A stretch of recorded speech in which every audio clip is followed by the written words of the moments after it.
Voy haromdan bo'lgali, o'shancha qilganimni ko'rdingmi? O'shancha qilganimni ko'rdingmi? Suvni ta'mi muz bilan. Suv obi hayot.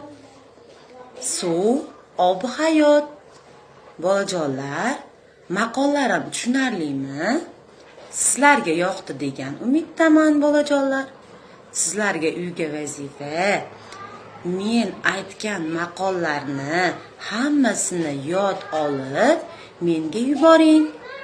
Karantin qonun qoidalariga rioya qilib, sizlarga karantin haromdan bo'lgali, o'shancha qilganimni ko'rdingmi? O'shancha qilganimni ko'rdingmi? Mana opamizni mana opamiz taniganlar bo'lsa deydi. Bu inson mendan ham mashhur inson. Jonlari sog' bo'lsin.